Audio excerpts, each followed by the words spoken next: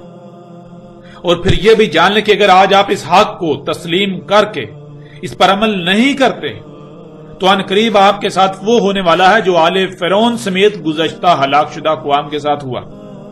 یہ عذاب آپ کے سر پر کھڑا ہے۔ بڑھتے ہیں ناظرین آگے اور دیکھتے ہیں کہ مزید روایات میں رسول اللہ علیہ السلام نے اسحاق کے بارے میں کیا رہنمائی کی۔ اس وقت سکرین پر آپ کو روایت نظر آ رہی ہے۔ سب سے پہلے اس روایت میں استعمال ہونے والے الفاظ کو جان لیتے ہیں۔ پہلا لفظ ہے تدی، اس میں اصل لفظ دی ہے اور اس کے پیچھے تے کا استعمال ہے۔ تے اس آگ کا اظہار کرتا ہے، یعنی اس آگ کا ذکر کر رہا ہے، اور آگے دی کہتے ہیں روشن ہونے کو۔ تدی کے معنی بنتے ہیں اس آگ سے روشن ہونا، اس آگ سے روشنی ہونا۔ اگلا لفظ ہے اناق، جو کہ جمع کا صیغہ ہے اور اس کا واحد ہے انک، اور انک کہتے ہیں ایسی شے کو جو شروع سے تنگ ہو، جیسے جیسے آگے بڑھے تو کھلتی جائے، یعنی پھیلتی جائے۔ جیسے کوئی بوتل ہوتی ہے جس کا اگلا حصہ جو ہے وہ سکڑا ہوا ہوتا ہے اور جیسے سے آگے بڑھے تو وہ کھلتی پھیلتی جاتی ہے، یا جیسے سراہی ہوتی ہے۔ یہی خصوصیت بہت سے جانداروں اور انسان کے جسم کے ایک عضو میں پائی جاتی ہے جسے گردن کہتے ہیں۔ اگلا لفظ ہے ابل۔ ابل کہتے ہیں ایسی سواریوں کو جو وزن اٹھا کر مشکل رستوں جیسے صحراؤں وغیرہ میں لمبے فاصلے طے کرنے کی صلاحیت رکھتی ہوں۔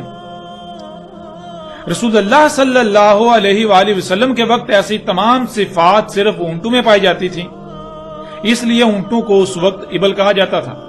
ویسے اونٹ کو عربی میں جمل کہتے ہیں۔ اگلا لفظ ہے بصرہ، جس کے معنی ہے دیکھنے کی صلاحیت۔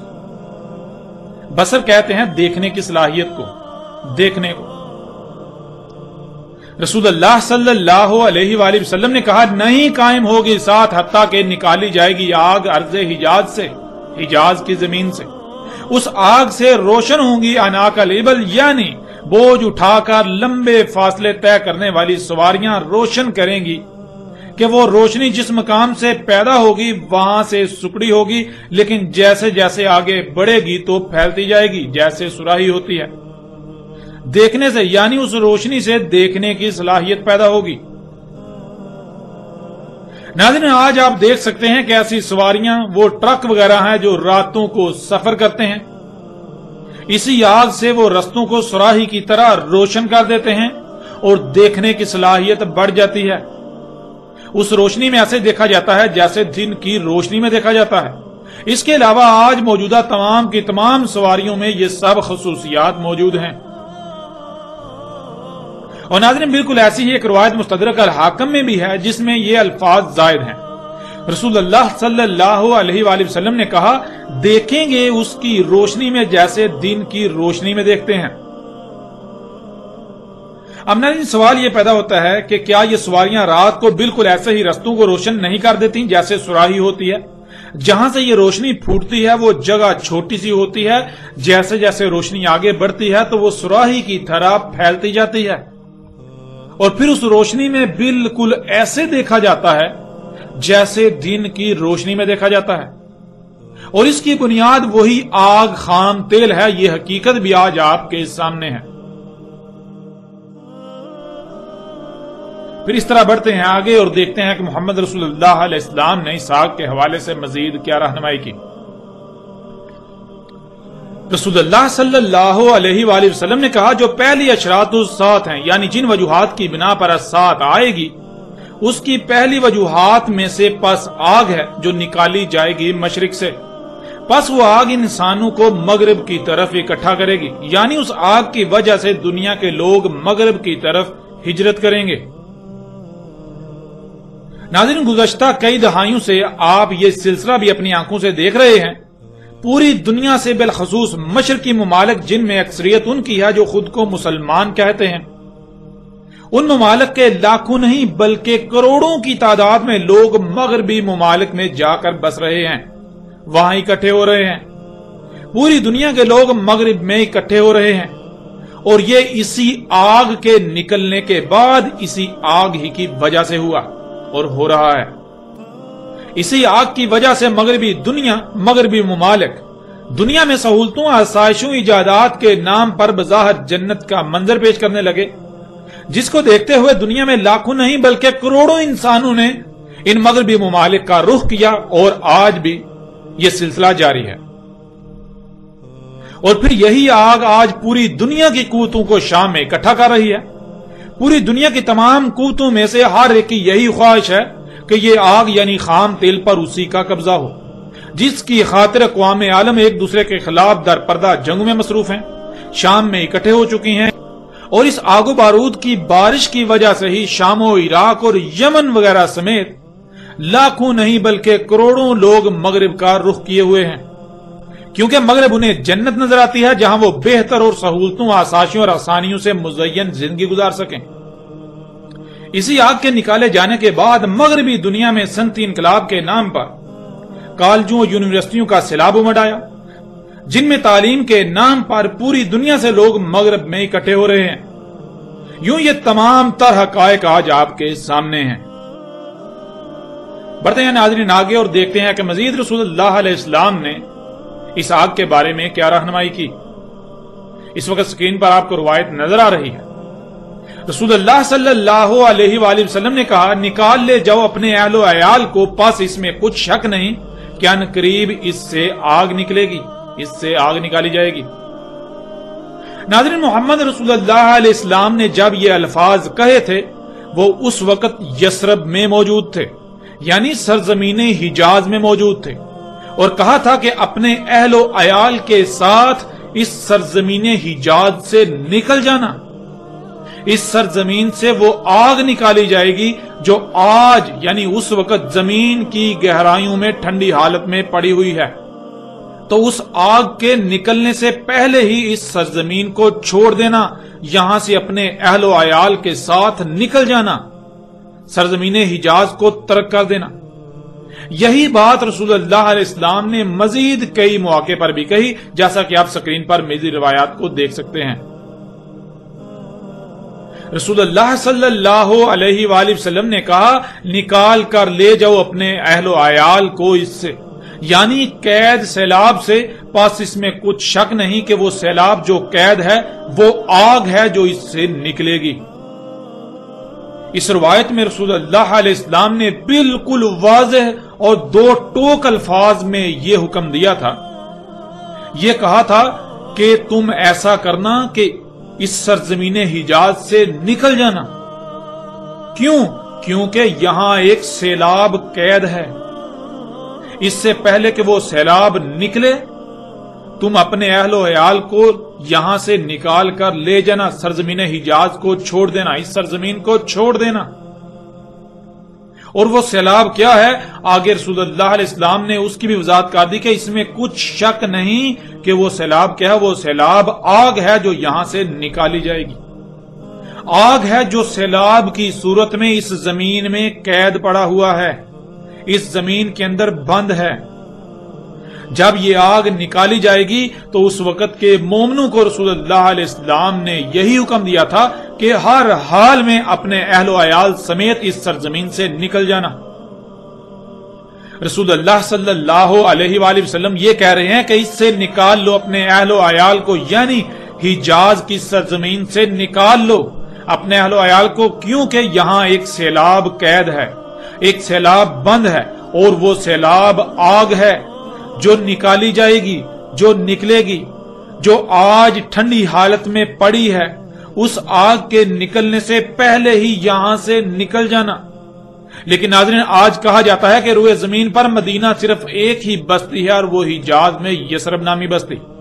ہر کوئی خود کو مومن کہلوانے والا دن رات وہاں جانے اور وہاں بسنے کے خواب دیکھتا ہے، اس کے باوجود کہ آج اس آگ کا سیلاب نکل رہا ہے جس کے نکلنے سے پہلے رسول اللہ علیہ السلام نے کہا تھا وہاں سے اپنے اہل و عیال سمیت نکل جانا۔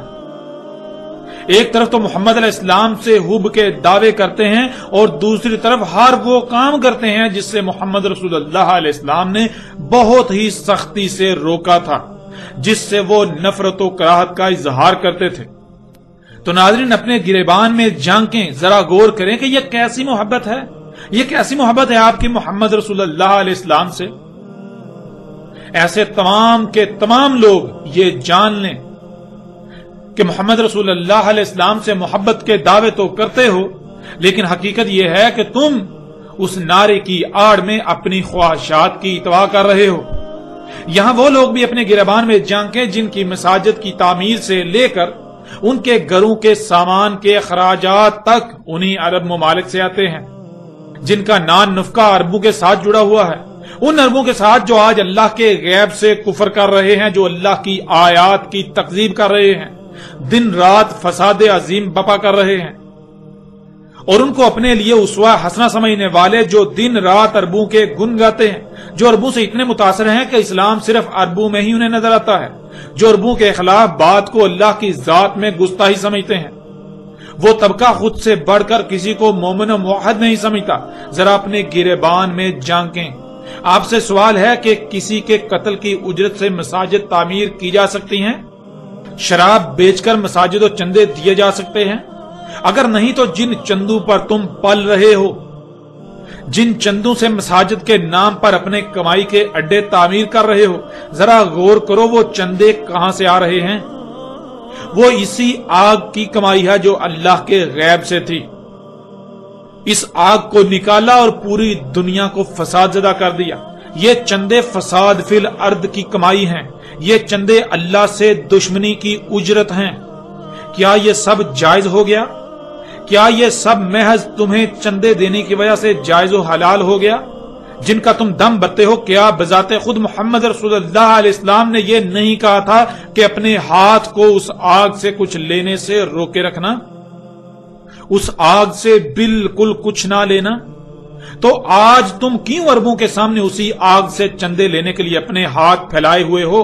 نہ صرف اپنے ہاتھ پھیلائے ہوئے ہو بلکہ دن رات ایک کیا ہوا ہے، اور تمہارا کردار بالکل ایسا ہو چکا ہے کہ جیسے کسی نے اپنے مفادات کی تکمیل کے لیے کتوں کو پالا ہوا ہوتا ہے، وہ ان کتوں سے کام لینے کے لیے وقتاً فوقتاً ہڈی پھینکتا رہتا ہے۔